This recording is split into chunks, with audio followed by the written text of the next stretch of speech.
Hello students, a very good morning to all of you.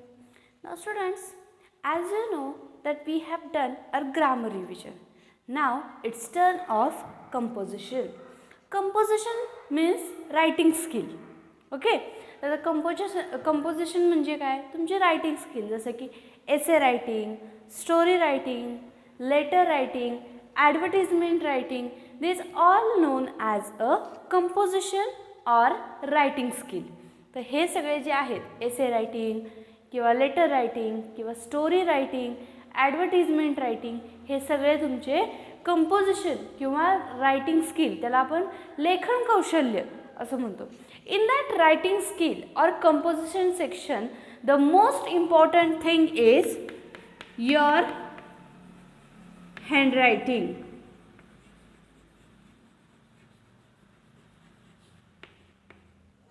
The most important thing is your handwriting.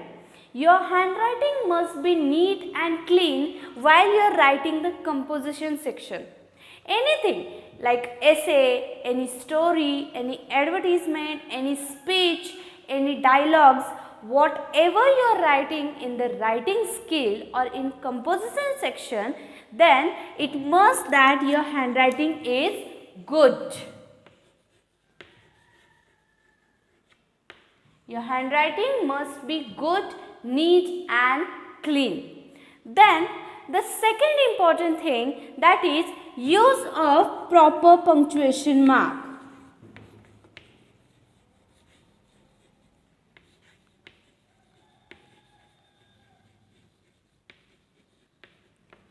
Use of proper punctuations. In every writing skill, the most important thing is use of proper punctuation marks. In that punctuation mark, not only punctuation mark, but the paragraph making, then capital letter, use of capital letter, that is also included. आता punctuation mark म्हणजे फक्त full stop, comma, question mark एवढंच included नाही होत. तर punctuation mark मध्ये use of capital letter, use of proper use of capital letter. Capital letter कुठे use करायचं, then making of passages, passage तुम्ही कुठे आणि कसे बनवताय, that is also necessary. Now let we begin with first the letter writing. आता आपण पहिल्यांदा letter writing पाहूयात.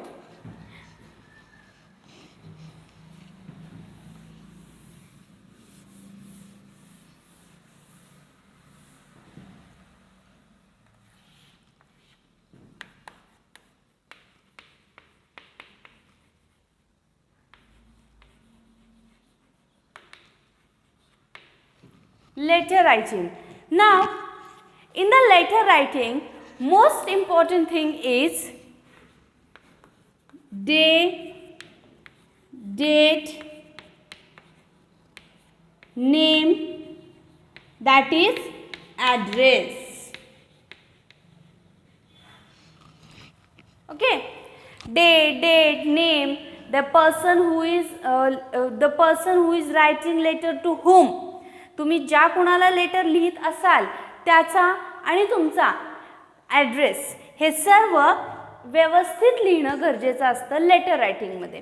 So the important is writing date, name, address. Okay, नाव next is use of good handwriting and punctuation marks. But while writing the address, you must pay attention that your handwriting must be in one line. आता तुम्ही ज्यावेळेस address लिहित असता letter रायटिंगमध्ये, त्यावेळी एक गोष्ट लक्षात ठेवायची की लेटर रायटिंग करत असताना तुमचा जो काही ॲड्रेस आहे तो ॲड्रेस एका लाईनमध्ये असावा. For example XYZ Ramnagar, Pune, pin 411085, date 4/9/2020. Like that your handwriting must be neat and clean and your address must be in one line. आता जो काही तुमचा ॲड्रेस आहे तो या प्रकारे एका लाईनमध्ये असावा. काही वेळेला तुमच्याकडून मिस्टेक्स अशी होतात की नेम इथे तर ह्या जर सेकंड लाईन असते ॲड्रेसची ती खूपच जास्त तिकडे गेलेली असते या समासाच्या लाईनला सोडून.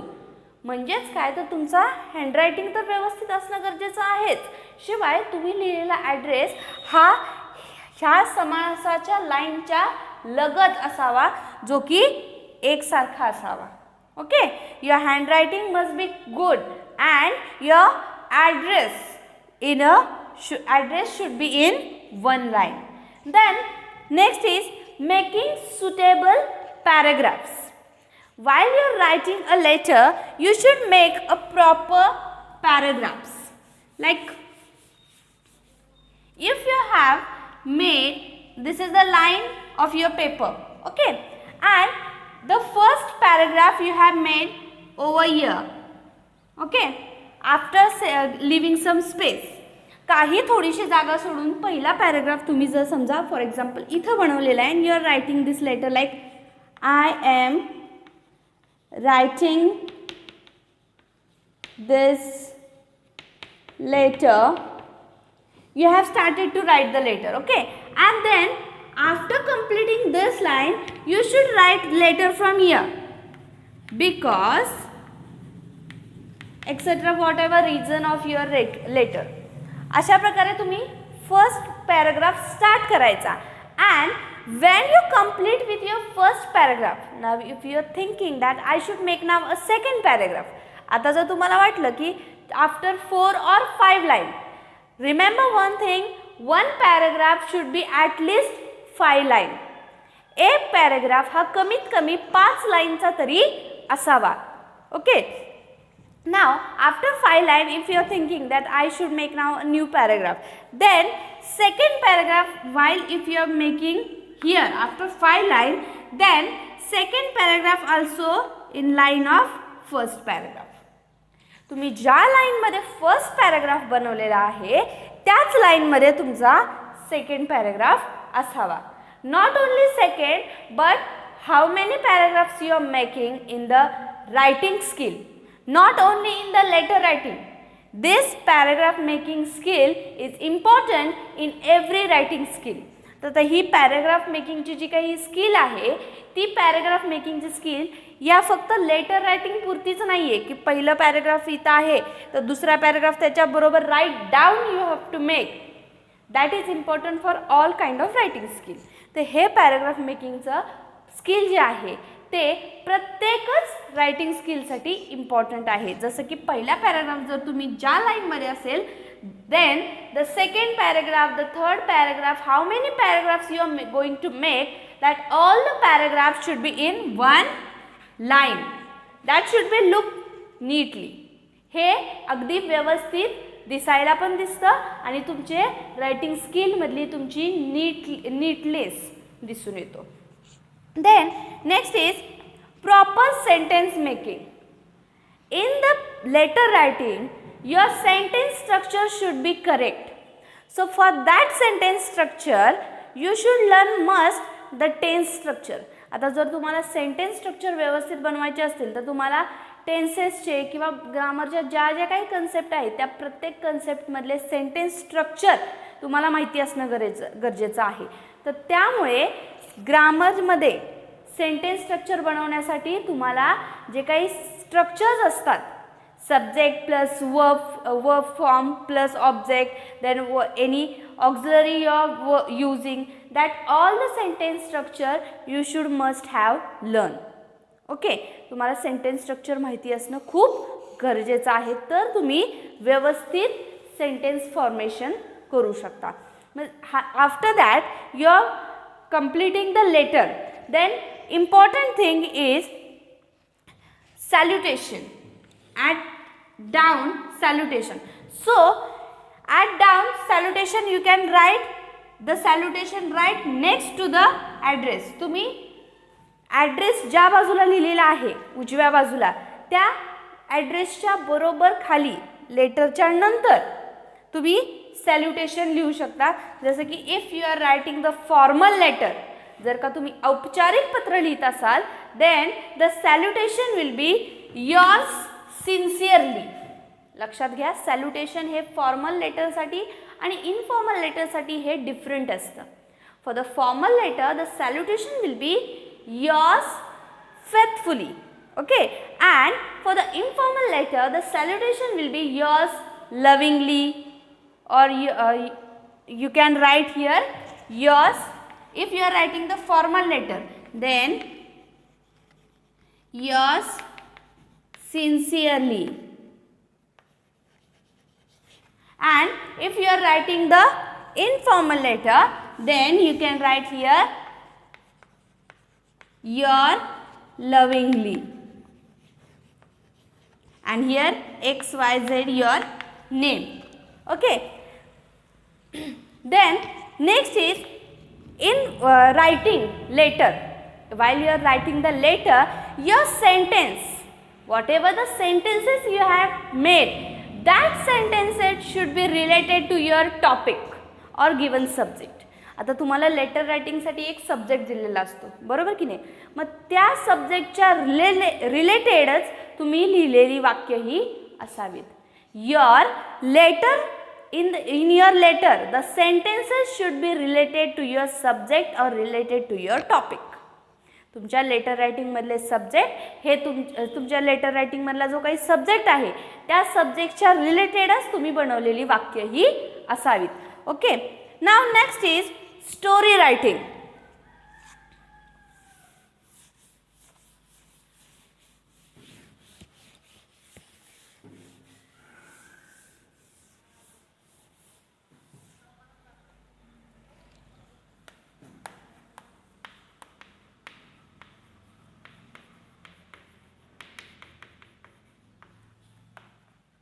Now story writing. While you are writing the story, the important thing is writing should be related to your topic or subject. The story, whatever the story you are writing, that story should be related to your topic or subject. तुम्हाला story रायटिंगसाठी subject दिलेला असतो, बरोबर. मग त्या सब्जेक्टच्या रिलेटेडच तुमची वाक्यरचना असावी. Your writing should be related to your subject. That is the important thing in writing skill. तुम्हाला रायटिंग स्किलसाठी जो काही सब्जेक्ट दिलेला असतो त्या सब्जेक्टच्या संबंधित रिलेटेडच वाक्य तुम्ही तुमच्या त्या रिस्पेक्टिव्ह रायटिंग स्किलमध्ये ज्या त्या रायटिंग स्किलमध्ये वापरली पाहिजेत. टॉपिकला सोडून कोणतंही रायटिंग नसावं. Then next is your handwriting must be neat and clean. तुमची हँडरायटिंग व्यवस्थित असावी. Use of proper punctuation mark, comma, then full stop, then question mark, exclamatory mark. These use of punctuation mark and capital letter is also important. Then while story writing, suitable heading is also needed. While you are writing the heading, your heading should be in bold handwriting. If you are writing the stories heading, then it should be in a bold. Like for example, I will write here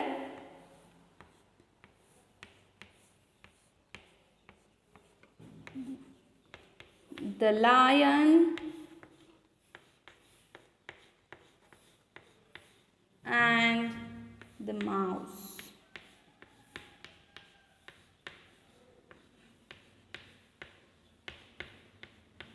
Like that way your handwriting must be good, but the title or the heading of your story in a bold, and you can highlight it with underline it.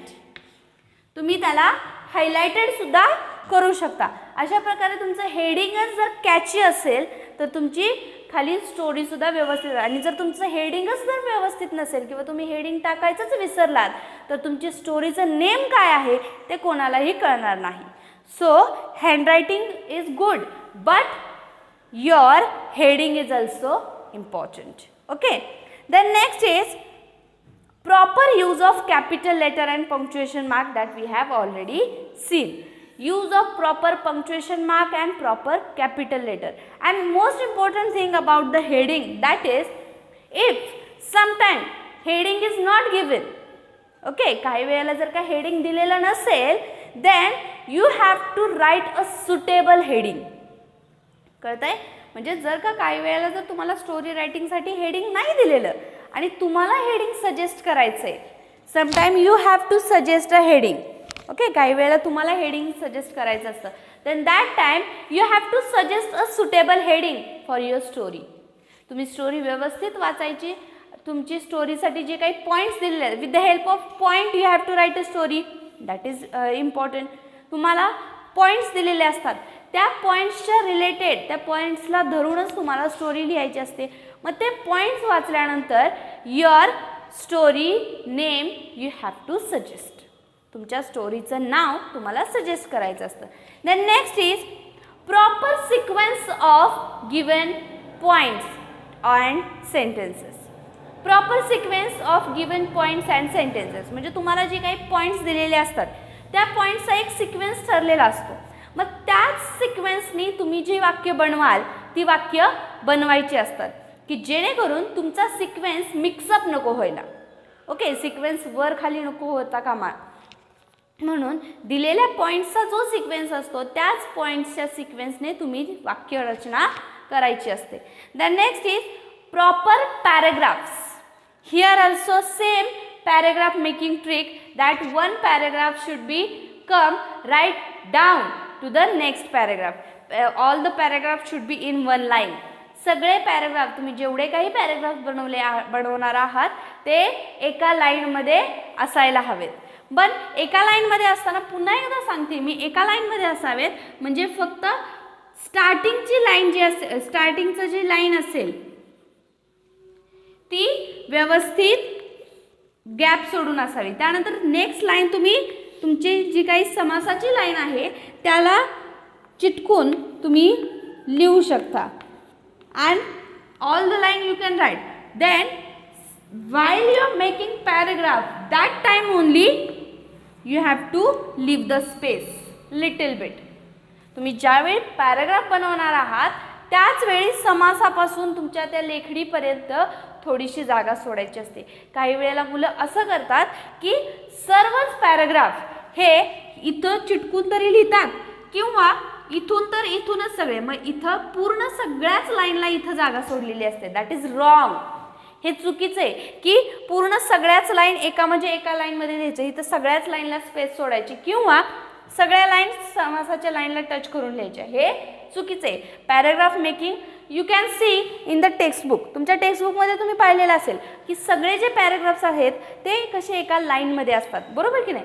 Same like that you have to make a paragraph, all the paragraph in one line. Then your stories proper presentation is also important. If in your story some points are there, then you can present that point by giving a highlight like underlining, or by presenting with a tree diagram, or by presenting with a wave diagram. जर का तुमच्या स्टोरीमध्ये काही असे मुद्दे असतील की जे तुम्ही पॉईंट्स आहेत असं तुम्हाला वाटतं तर ते पॉईंट्स तुम्ही हायलाइटेड करू शकता, अंडरलाईन करून हायलाइट करू शकता किंवा मग वेब डायग्राम दाखवून किंवा मग ट्री डायग्राम दाखवून अशा प्रकारे. किंवा हे शक्य नाहीच झालं तर तुम्ही व्यवस्थित पंक्च्युएशन मार्क्सचा वापर करून, if the sentence is exclamatory sentence then use a proper punctuation mark. Question is there then proper punctuation mark. तुम्हाला हे माहिती आहे की एक्सक्लामेटरी सेंटेन्स असेल तर एक्सक्लामेशन मार्क, क्वेश्चन सेंटेन्स म्हणजेच इंटरोगेटिव्ह सेंटेन्स असेल तर क्वेश्चन मार्क, कंप्लीट सेंटेन्स असेल तर full stop. Okay, if you are writing any direct or indirect sentences in your story तर use of double inverted comma, use of comma हे सगळं तुम्ही use करावं लागतं. The next is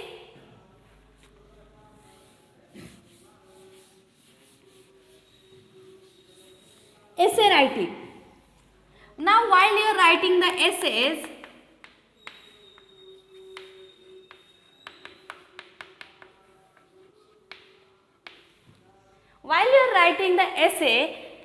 you should write in a neat and clean handwriting. That is important. As well as your essay should be catchy. तुमचा essay हा catchy असायला हवा and it should related to your topic. आणि तुमचा एसेचा जो काही topic आहे तो त्या टॉपिकच्या धरूनच, त्या टॉपिकला अनुसरच असावा. And other points is same as like story writing. बाकीचे जे काही पॉईंट्स आहेत, पॅराग्राफ मेकिंग असेल, यूज ऑफ पंक्च्युएशन मार्क्स असेल किंवा मग तुमचा सिक्वेन्स असेल, तो as same as story writing. But in the story writing and essay writing the important thing is like की your at the end of story writing or at the end of essay writing, you should spread any positive message or any moral.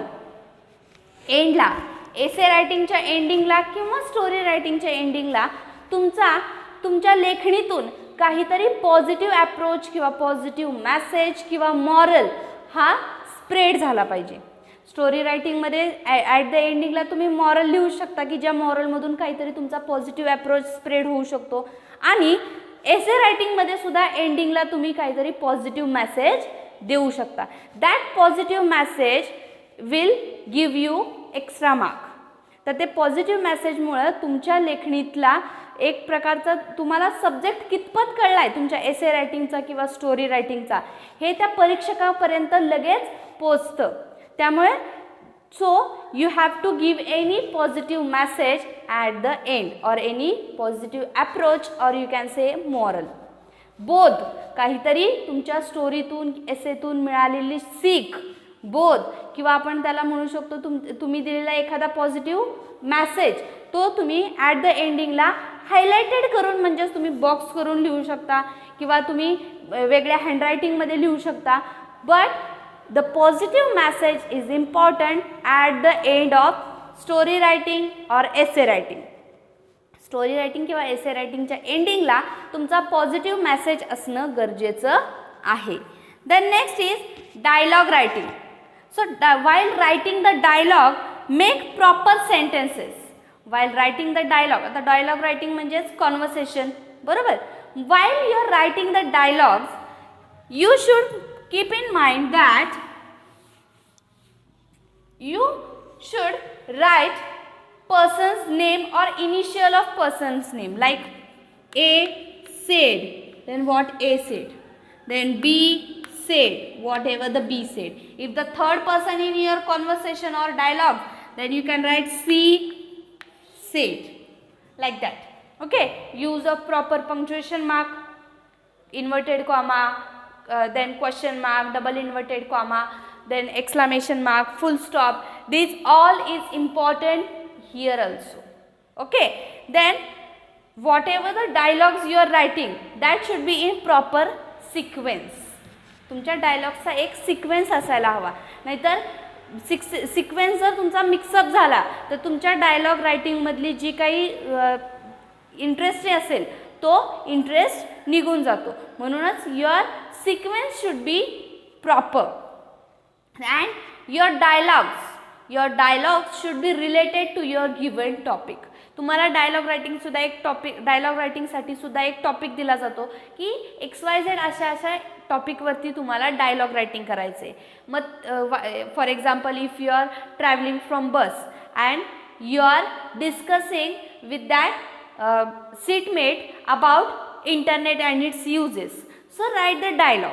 म्हणजे for एक्झाम्पलसाठी सांगते मी तुम्हाला की तुम्ही बसमधून प्रवास करताय आणि तुमचा जो सीटमेट आहे तुमच्या शेजारी बसलेला, त्याच्याशी तुम्ही internet and about it's uses, internet आणि त्याचे फायदे आणि त्याचे उपयोग याच्याबद्दल तुम्ही चर्चा करताय. So you have to write a dialogues about it.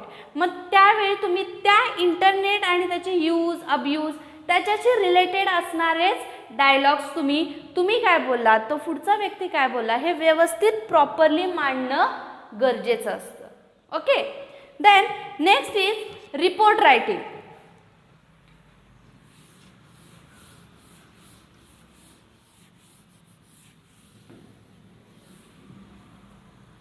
Next is report writing. While writing the report, first important thing is heading.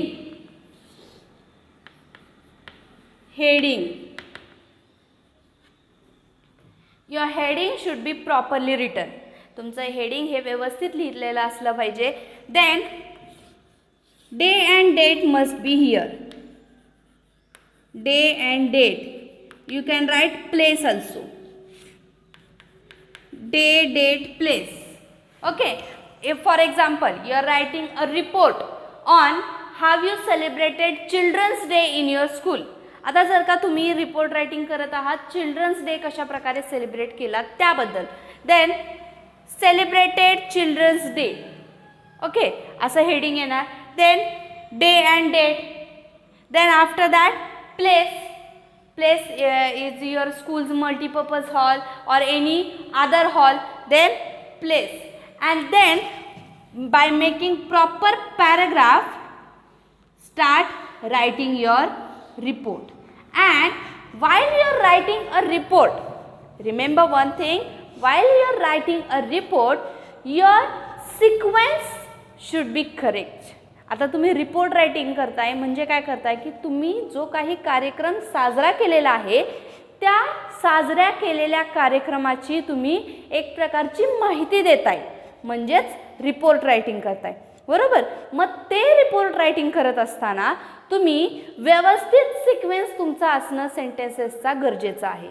म्हणजेच काय तर तुम्ही कार्यक्रमाची सुरुवात कुठून केली आणि एंड कुठे झाला तो सुरुवात आणि एंड करत असताना मध्ये जे जे काही घडलं ते प्रॉपर सिक्वेन्सनी लिहिणं रिपोर्ट रायटिंगमध्ये गरजेचं असतं.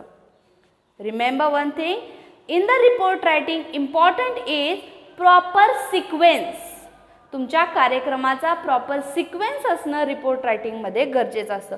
मग तो कोणताही कार्यक्रम असो, एनी फंक्शन, तुमचं कोणतंही सण असो किंवा एखादा फंक्शन असो, स्कूल रिलेटेड असो किंवा स्कूलच्या बाहेरचं फंक्शन असो, तर त्याबद्दल तुम्ही जे काही रिपोर्ट रायटिंग करत असाल त्या रिपोर्ट रायटिंगमध्ये तुमचा सेंटेन्सेसचा sequence, heading, day, date, place आणि सेंटेन्सेसचा सिक्वेन्स हे असणं गरजेचं असतं.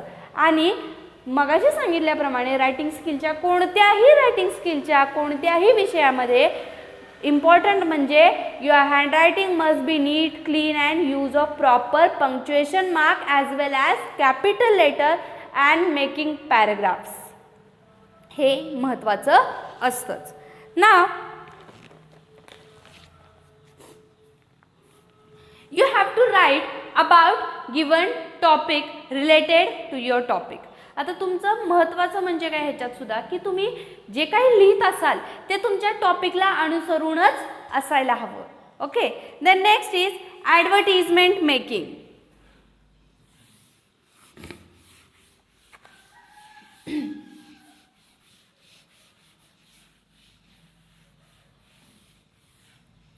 While you're making the advertisement, your advertisement should be catchy. तुमची ॲडव्हर्टिजमेंट म्हणजे काय, जाहिरात लेखन. बरोबर. व तुमचं जे काही जाहिरात लेखन असेल ते जाहिरात लेखन हे खूप कॅची, अट्रॅक्टिव्ह असलं पाहिजे. व त्यासाठी तुम्ही वेगवेगळ्या हँडरायटिंगचा वापर करू शकता. एक बॉक्स करू शकता, त्या बॉक्समध्ये तुम्हाला जी काही ॲडव्हर्टिजमेंट करायची आहे ती करू शकता. Then you can write a title. If you are for example if you are making an advertise of any new ice cream parlor, तुम्ही जर एखाद्या नवीन आईस्क्रीम पार्लर ओपन झालंय त्याची ॲडव्हर्टिजमेंट करताय, then you can make different pictures about related that. तुमची जी काही advertisement असेल त्या ॲडव्हर्टिजमेंटच्या रिलेटेड तुम्ही पिक्चर्स बनवू शकता. तुम्ही व्यवस्थितपणे if you want to highlight something like discount, then you can highlight that discount 50%, 40%.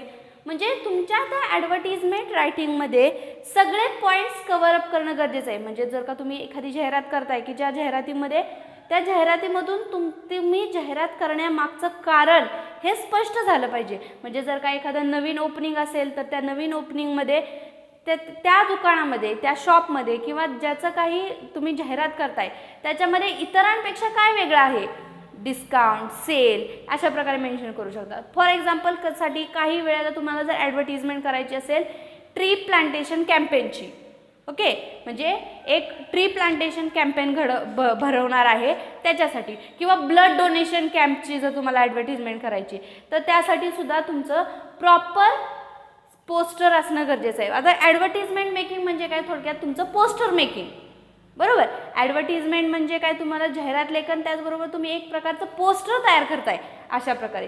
So your advertisement should be catchy and attractive and it should cover all the points related to your advertisement or related to your subject.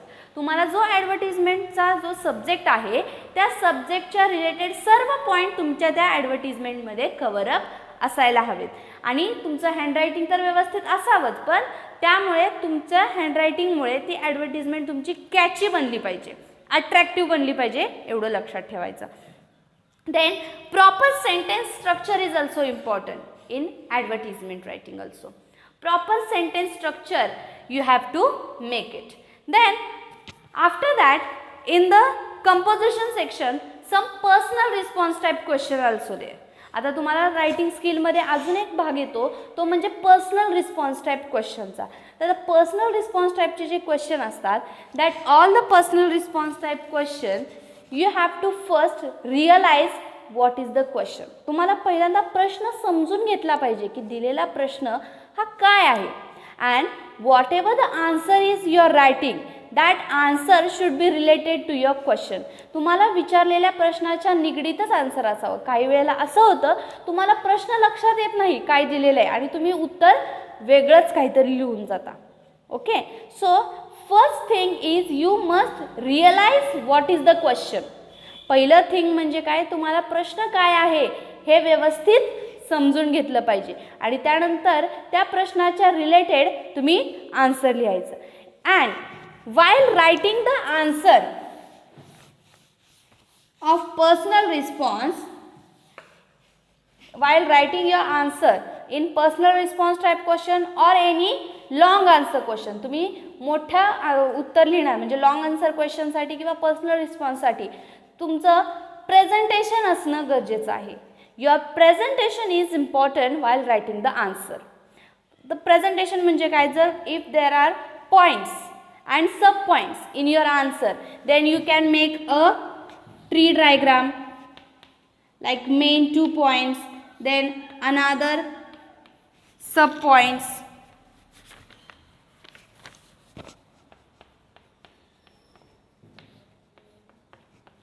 With that help you can make, or you can make with wave diagram also.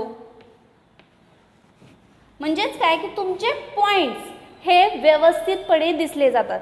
जर का तुम्ही लिहिलेले point अगदी सहज सरळपणे लिहिलेत तर ते point तुमच्या त्या लॉंग आन्सर क्वेश्चनमध्ये असेल किंवा तुमच्या लिहिलेल्या त्या रायटिंग स्किलमध्ये असतील तर ते पॉईंट्स लगेच कॅचअप होत नाहीत. मग जर का तुम्ही ते पॉईंट एक वेगळ्या प्रेझेंटिव्ह वेने जर का तुम्ही ते तुमचे पॉईंट्स मांडले तर ते तुमचे पॉईंट लगेच हायलाइटेड होतात. ओके, मग हे रायटिंग स्किलचा जो हा काही भाग आहे तुमचा प्रेझेंटेशनचा, आन्सर प्रेझेंटेशनचा, तो सगळ्यासाठीच इम्पॉर्टंट. लॉंग आन्सर क्वेश्चनसाठी, एसे रायटिंगसाठी, स्टोरी रायटिंगसाठी किंवा रिपोर्ट रायटिंगसाठी. म्हणजे जर का तुम्हाला तुमचे पॉईंट्स दाखवायचे असतील तर तुम्ही वेव डायग्राम काढू शकता, ट्री डायग्राम काढू शकता. झालंच तर तुम्ही अशा प्रकारेही कोणतेही डायग्राम्स काढून तुमचे पॉईंट्स दाखवू शकता. तर तुम्ही पॉईंट्स हे जर का तुम्ही अशा डायग्रामॅटिक वेने दाखवले तर तुमचे पॉईंट्स लगेचच कॅचअप होतात. Okay, so you must write the answer by using points and sub points. मग त्यासाठी तुम्ही जे काही आन्सर लिहिणार असाल ते आन्सर तुम्ही पॉईंट्स आणि सब पॉईंट्सने तयार करून आन्सर लिहायचं. काही वेळेला असं असतं की तुम्ही आता हे points and sub points, that points and sub points are not given in your textbook. आता तुम्ही जे काही आन्सर बघता, जे काही तुमचं डायजेस्ट असेल किंवा तुम्ही ज्याची हेल्प घेत असाल आन्सर रायटिंग करण्यासाठी, तर त्याच्यामध्ये असे पॉईंट्स अँड सब पॉईंट्स दिलेले नसतात. ते तुम्हाला by after reading the answer you have to make your own points. तुम्ही ज्यावेळेस आन्सर वाचता त्या डायजेस्टमधलं किंवा तुमच्या टेक्स्टबुकमधलं, त्यावेळी ते आन्सर वाचल्यानंतर तुम्हाला तुमचे पॉईंट्स स्वतःचे तयार करायचे असतात बाय रिलेटेड दॅट आन्सर. त्या क्वेश्चन आन्सरच्या रिलेटेड त्या दिलेल्या आन्सरमधून तुमचे तुम्ही पॉईंट्स काढून असे पॉईंट्स आणि सब पॉईंट्स तयार करून हे प्रेझेंट करायचे असतात. Okay. Then next is in writing skill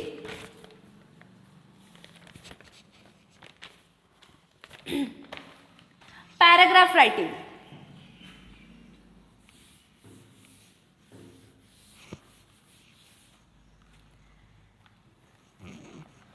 Now in paragraph writing same like report writing. आता ज्यावेळेस तुम्ही पॅरेग्राफ रायटिंग करत असता त्यावेळेस रिपोर्ट रायटिंग असेल किंवा एसे रायटिंग, स्टोरी रायटिंगसाठी जे तुम्ही पॉईंट्स लक्षात घेतले जसे की प्रॉपर पॅरेग्राफ करायचे, proper use of punctuation mark, that point should be related to your topic, then proper sequence is needed, that is same in the paragraph writing. हे सगळं काही पॅरेग्राफ रायटिंग सुद्धा सेमच आहे. पॅरेग्राफ रायटिंग करत असताना सुद्धा तुमचा सेंटेन्सचा सिक्वेन्स असणं गरजेचं आहे. Then next is expand idea. Expand idea or expand the theme असा येतो प्रश्न. तो म्हणजे काय असतो की पॅरेग्राफ रायटिंगच असतो. म्हणजे जर का तुम्हाला क्वेश्चन असा येतो एक्सपांड द फॉलोविंग थीम और एक्सपांड द फॉलोविंग आयडिया आणि खाली काही सब्जेक्ट दिलेला असतो, मग त्या सब्जेक्टच्या रिलेटेड तुमचे व्ह्यूज तुम्हाला तिथं मांडायचे असतात. एक्सपांड द आयडिया म्हणजे काय, खाली दिलेला जो काही टॉपिक आहे त्या टॉपिकच्या रिलेटेड तुमचे व्ह्यूज काय आहेत किंवा तुमची मतं काय आहेत ते तुम्हाला तिथं मांडायचं असतं in the form of sentences. सेंटेन्सेसच्या फॉर्ममध्ये तुम्हाला तिथं ते तुमची मतं असतील त्या रिलेटेड टॉपिक्सची, तुमचं मत काय आहे, तुमचं म्हणणं काय आहे किंवा तुम्हाला त्या रिलेटेड टॉपिकबद्दल काय वाटतं ते तुम्ही एक पॅराग्राफच्या मदतीने तुम्हाला तिथं मांडायचं असतं. म्हणजेच expand the idea or expand the theme. त्या टॉपिकच्या रिलेटेड तुम्हाला जे काही वाक्य सुचतात ती वाक्य तुम्ही लिहायची असतात. But here also the sequence is important. Sequence असणं गरजेचं आहे. Then next is interview making or interview questionnaire making. तुम्हाला काही वेळेला असाही रायटिंग स्किलमध्ये प्रश्न असतो की make and questionnaire for an interview of XYZ person. एखाद्या XYZ पर्सनचा तुम्ही इंटरव्ह्यू घेणार आहात तर त्या इंटरव्ह्यूसाठी क्वेश्चनरी तयार करायची. क्वेश्चनरी तयार करायची म्हणजे काय तर क्वेश्चन्स तयार करायचे. Okay. That questions you have to ask for that person.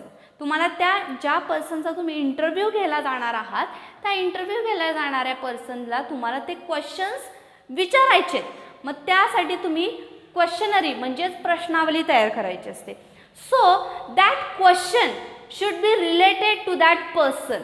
आता तुम्ही जे काही क्वेश्चन बनवणार आहात ते क्वेश्चन त्या रिलेटेड तुम्ही आता समजा स्पोर्ट पर्सनचा इंटरव्ह्यू घेणार आहात तर त्या स्पोर्ट पर्सनच्या रिलेटेड असणारेच क्वेश्चन तुम्ही बनवायचे.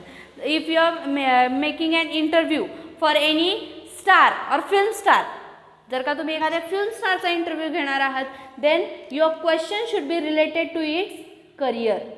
त्या त्या रिस्पेक्टिव्ह माणसाच्या करिअरच्या निगडीत तुमची असणारी प्रश्नावली असायला हवी.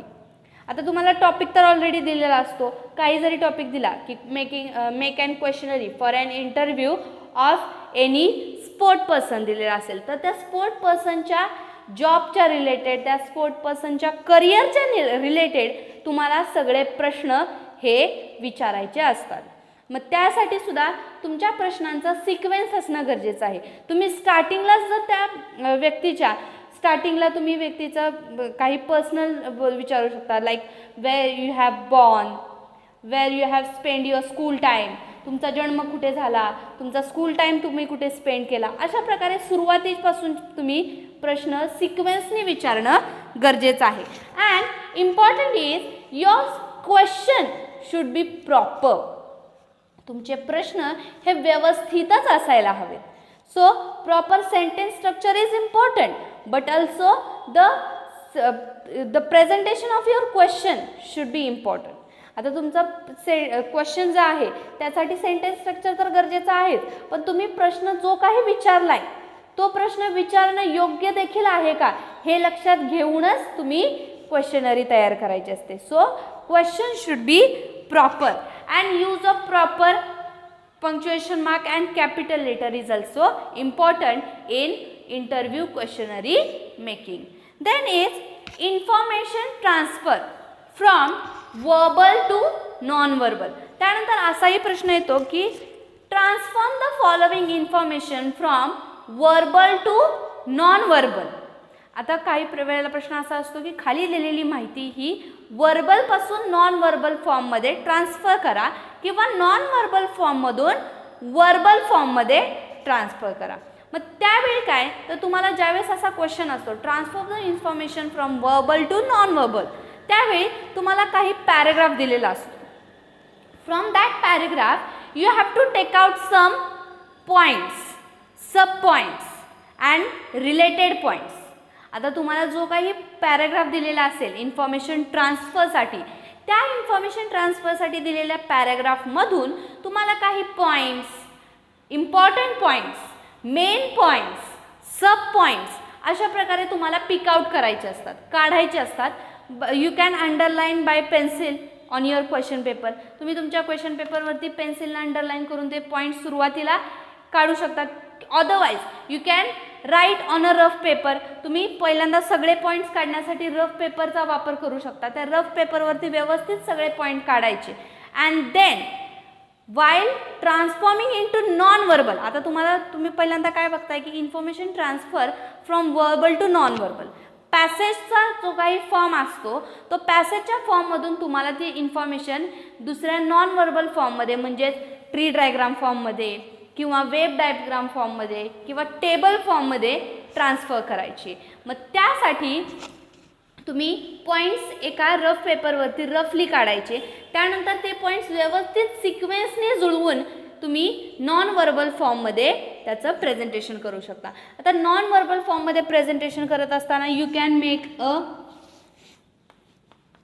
Tree diagram like if in that passage the two important points are there, then that two important points you can write here. Now for the first important point other two sub points. पहिल्या important point चे दोन सब points आहेत. मग ते सब points तुम्ही लिहू शकता. त्या सब पॉइंट्सचे अजून काही प्रकार खाली जर पडत असतील तर ते लिहू शकता. पुन्हा ह्या सेकंड पॉईंटच्या रिलेटेड जर का काही दोन पॉईंट्स असतील तर ते दोन पॉईंट्स, तीन असतील तर ते तीन पॉईंट्स. ओके. त्यानंतर फक्त एकाच पॉईंट्सचे दोन पॉईंट्स पडत आहेत तर ते दोन पॉईंट्स. म्हणजे अशा प्रकारे तुमचे पॉईंट्स आणि तुमच्या त्या इन्फॉर्मेशनमधले तुम्हाला जी काही इन्फॉर्मेशन पॅसेज दिलेला आहे त्या पॅसेजमधून तुम्हाला इन्फॉर्मेशन ट्रान्सफर करायची असते. म्हणजेच काय तुम्हाला पॅसेज जो दिलेला असतो त्या पॅसेजमधून काही इम्पॉर्टंट पॉईंट्स, काही इम्पॉर्टंट सब पॉईंट्स असे काढून तुम्हाला हे ट्री डायग्राममध्ये, otherwise you can make a web diagram. तुम्ही वेब डायग्राममध्ये सुद्धा पॉईंट्स तुमचे हायलाईट करू शकता. Otherwise you can make a table. You can make a table if only 2 points are there. Then first point, then second point, and what included in the first point you can write here. What included in the second point you can write here. Okay, like that way you can transform the information from verbal to non-verbal. आणि next असाही question असतो की transform the information from non verbal to verbal. मग काही वेळेला तुम्हाला असा tree diagram दिलेला असतो किंवा अशी काही एखादी डायग्रामॅटिक प्रेझेंटेशननी पॉईंट्स दिलेले असतात. मग ह्या डायग्रामॅटिक प्रेझेंटेशननी दिलेले पॉईंट्स जे असतात त्या पॉईंट्सच्या मदतीने तुम्हाला एक पॅसेज तयार करायचा असतो. म्हणजेच transform the information from non verbal to verbal. मग आता हे ज्या पॉईंट्स दिलेले असतात त्या पॉईंट्सच्या मदतीने, त्या डायग्रामच्या मदतीने तुम्हाला एक पॅसेज तयार करायचा असतो. त्यामध्ये तुम्ही या सर्व पॉईंट्सचा समावेश करणं गरजेचं असतं. मग जे काही तुम्हाला डायग्रामॅटिक प्रेझेंटेशनने जे काही पॉईंट्स दिलेले असतात त्या सर्व points should be included in your paragraph writing. म्हणजेच काय तर information transfer from non verbal to verbal. मग ह्या अशा ज्यावेळेस डायग्राम दिल्या जातात त्या डायग्राममधील सगळे पॉईंट्स त्या वर्बल इन्फॉर्मेशनमध्ये, त्या पॅराग्राफमध्ये असणं गरजेचं असतं. Then appreciation of poem. आता तुम्हाला रायटिंग स्किलमधलाच हा क्वेश्चन आहे. Appreciation of poem. Appreciate the following poem. आता ॲप्रिसिएशन ऑफ पोएमसाठी तुम्हाला पॉईंट्स दिलेले असतात ऑलरेडी. त्या पॉईंट्स आणि शिवाय एक कवितेचा स्टांजा किंवा 2 स्टांजाज कवितेचे दिलेले असतात. In the appreciation of poem you can get a paragraph or passages or stanza of poem or you will get whole poem. काही वेळेला तुम्हाला पूर्ण कविता ही दिलेली जाते and at the end of that poem you will get some points. आणि कवितेच्या खाली तुम्हाला काही पॉईंट्स दिलेले असतात. with the help of that point only you have to write about the poem. Appreciation of poem म्हणजे काय, तुम्हाला त्या कवितेबद्दल दिलेल्या पॉईंट्सच्या मदतीने लिहायचं असतं. जसं की टायटल ऑफ पोयम, देन कवितेचं नाव काय आहे, title of poem, then author means poet, कवितेचा जो कोण कवी आहे त्या कवितेचं नाव, त्या कवीचं नाव काय आहे, कवितेचं नाव, कवीचं नाव. Then after that rhyming scheme, which rhyming scheme is there in the poem, A B or ABCD और AB A अशी जी काही रायमिंग स्कीम असते त्या रायमिंग स्कीमपैकी कोणती रायमिंग स्कीम तुमच्या त्या दिलेल्या कवितेमध्ये आहे ती रायमिंग स्कीम लिहायची. काही वेळेला तिथं रायमिंग वर्ड्ससुद्धा विचारतात, रायमिंग वर्ड्स कोणते आहेत. म्हणजे तुम्हाला ॲप्रिसिएशन ऑफ पोएमसाठी जे काही खाली पॉईंट्स दिलेले असतात ऑलरेडी त्या पॉईंट्सच्या रिलेटेडच, त्या पॉईंट्सच्या बरोबरच तुम्ही लिहायचं असतं. देन तुम्हाला या ॲप्रिसिएशन ऑफ पोएममध्ये समरीसुद्धा विचारली जाते. What you have understand from the poem, तुम्ही या कवितेपासून काय शिकलात किंवा कवितेची समरी काय ते. मग त्या कवितेची summary in short you have to write. आता आपण समरी रायटिंग बघितलेलं आहे आणि आपण सगळ्या कवितांची समरी पण ऑलरेडी शिकवताना पाहिलेलीच आहे. मग त्यावेळी तुम्हाला त्या कवितेची समरीसुद्धा राईट करता आली पाहिजे. Then which line you have liked from the poem, तुम्हाला कवितेची कोणती लाईन आवडली ते सुद्धा तुम्हाला विचारलं जाऊ शकतं या ॲप्रिसिएशनमध्ये. देन तुम्हाला ती लाईन आवडली तर का आवडली, that also you have to write. What is the central idea of the poem, कवितेचा उद्देश काय आहे, कविता देण्याचा उद्देश म्हणजे सेंट्रल आयडिया, कविता देण्याचा उद्देश काय आहे ते सुद्धा तुम्हाला लिहायचं असतं. Means all the thing you have to write with the help of given point. तुम्हाला पॉईंट्स दिलेले असतात, त्या पॉईंट्सच्या मदतीनेच तुम्हाला ॲप्रिसिएशन ऑफ पोएम लिहायचं असतं. Then next is while writing the question and answer and writing skill. तुम्ही ज्यावेळेस क्वेश्चन अँड आन्सर लिहित असता किंवा रायटिंग स्किल करत असता त्यासाठी आपण आत्तापर्यंत ज्या रायटिंग स्किल पाहिल्या त्यामधून आपल्याला हे लक्षात आलं की इम्पॉर्टंट गोष्टी कोणत्या आहेत. First is handwriting, then next is use of punctuation mark, punctuations and capital letter,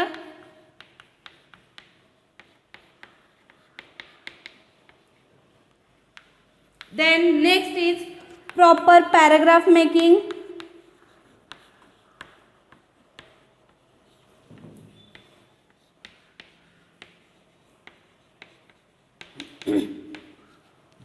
next is proper presentation,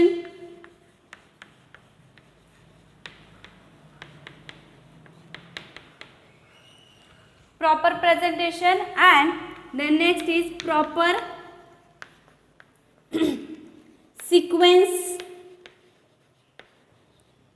then sentence structure,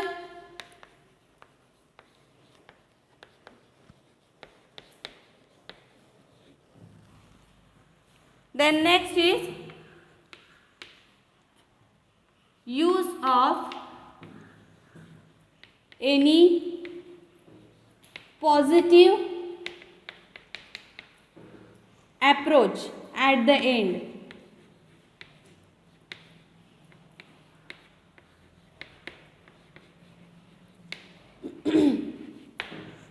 Use of any positive approach at the end. Okay, handwriting. Your handwriting must be neat, clean and good. तुमचं handwriting चांगलं असणं गरजेचं आहे. Use of punctuation and capital letter, capital लेटर्सचा आणि punctuation मार्क्सचा योग्य तिथे योग्य तो वापर करणे गरजेचं आहे. Then proper paragraph making, your making paragraph skill is also important. Paragraphs हे व्यवस्थितच असायला हवेत. Then proper presentation, proper presentation is also important with points, sub points. Okay. Then proper sequence of sentences, your sentence sequence is also important. Then sentence structure also should be proper. Then use of any positive approach at the end. At the एंडला writing स्किलच्या कोणत्याही writing स्किलच्या, story writing असेल, एसे writing असेल किंवा advertisement making असेल किंवा झालंच तर appreciation of poem असेल, रिपोर्ट रायटिंग असेल, कोणत्याही रायटिंग स्किलच्या एंडला तुमचा पॉझिटिव्ह अप्रोच, पॉझिटिव्ह मेसेज जाणं गरजेचं आहे. पॉझिटिव्ह मेसेज हा जाणं गरजेचंच आहे. So these all are the important points about the composition or writing skill. So I had given the notes with this video. तुम्हाला या व्हिडिओच्या सोबत मी नोट्स दिलेले आहेत. Read that notes properly and prepare for the exam. Best of luck. Thank you.